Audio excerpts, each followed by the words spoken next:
ازيكم؟ انا آية. تعالوا نعمل مع بعض صينية بسبوسة زي بتاعة الحلواني واحلى كمان.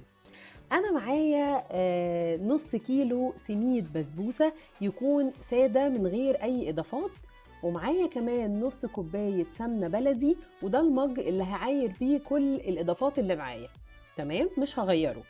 معايا معلقتين عسل ابيض، وكمان كوباية سكر، واربع معالق جوز هند وده اختياري للي حابب يضيفها، وكوباية لبن.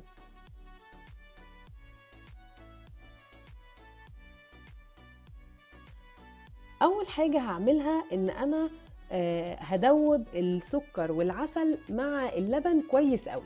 هضيف كوباية السكر، وهضيف معاها جوز الهند، وهضيف معاها كوباية اللبن،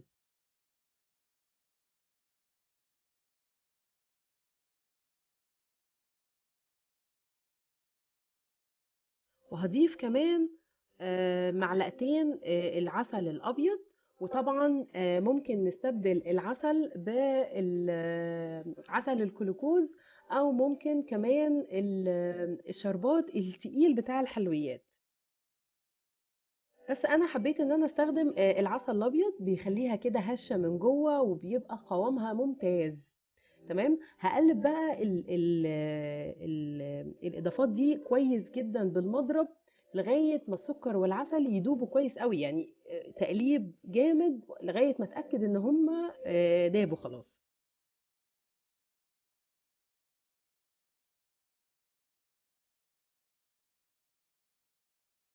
هركنهم على جنب، وهجيب بقى سميد البسبوسه بتاعي، وهبتدي اضيف له نص كوبايه السمنه، وهقلبه كويس قوي او هعجنه كويس قوي. اول حاجة هنا او اول خطوة في نجاح البسبوسة ان كل حبيبات البسبوسة تتغلف كويس قوي بالسمنة. حابة كمان اقول ملحوظة تانية، ان احنا نستخدم نوع كويس او يعني يكون جودته عالية بالنسبة للسمنة مع البسبوسة او مع الحلويات عموما، لان بيفرق قوي في الطعم النهائي. فانا هنا مستخدمة سمنة بلدي، مش عايزة بقى اقول لكم الريحة يعني كانت عاملة ازاي. تمام، فهبتدي اقلبه كويس قوي واتاكد ان كل البسبوسه اتغلفت بالسمنه عشان تطلع معانا كده مرمله وناعمه وجميله. هبتدي بقى اضيف السوائل بتاعتي او اللبن والسكر والعسل اللي انا قلبتهم، وبطراطيف صوابعي كده زي ما انا بوريكم. بقلب بالراحه خالص، انا بس بتاكد ان كل المكونات امتزجت مع بعض. هنا في خطوه مهمه جدا، ان انا ما بعجنش البسبوسه ولا بقلبها كتير. انا لو قلبتها كتير هتشرب السوائل بتاعتها وهتطلع معانا ناشفه جدا في النتيجه النهائيه. فالبسبوسه الناجحه لازم تكون شاربه سوائل كويس قوي عشان تطلع معانا طريه وحلوه كده. تمام، فانا باكد مره تانية ان انا ما بقلبهاش خالص او ما بعجنهاش خالص، انا بطراطيف صوابعي كده بس بقلب، بحيث ان كل المكونات تمتزج مع بعض.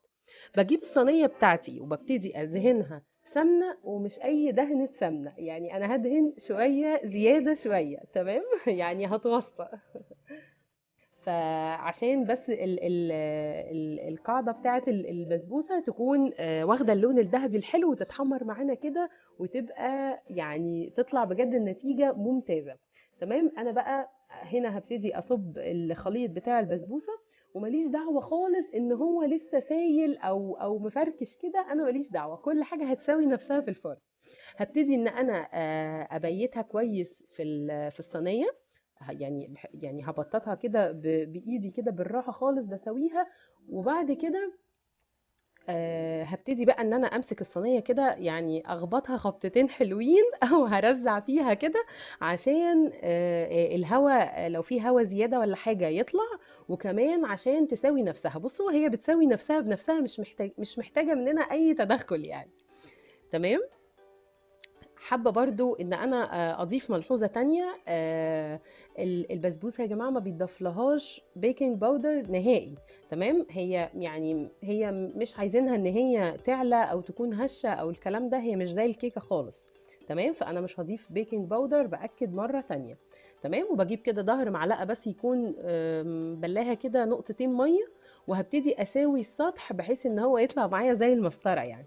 وبس خلاص. ممكن نسيبها ساده، وممكن نضيف المكسرات اللي نحبها، سواء بقى لوز، بندق، سوداني، اللي يريحكم. تمام. بس لو هنضيف مكسرات هبيتها كويس جوه البسبوسه عشان ما تنطرش لفوق في الفرن. تمام. هبتدي كده ادوس عليها بصوابعي بحيث ان انا اتاكد ان هي تكون يعني ايه دخلت بس لجوه. حابة كمان ان انا يعني اعرفكم بنفسي، لو حد بيتفرج عليا ولسه مش عارفني، انا آية مدحت، واتمنى ان يكون فيديوهاتي كلها بتوصلكم، واتمنى ان انتوا تدعموني بالشير، او ان احنا نشير كل فيديوهاتنا عشان اتشجع واعمل لكم فيديوهات كتير تنال اعجابكم ان شاء الله. هدخل البسبوسة بتاعتي على درجة حرارة عالية. الحلويات عموما بتحب تكون الفرن سخن جدا.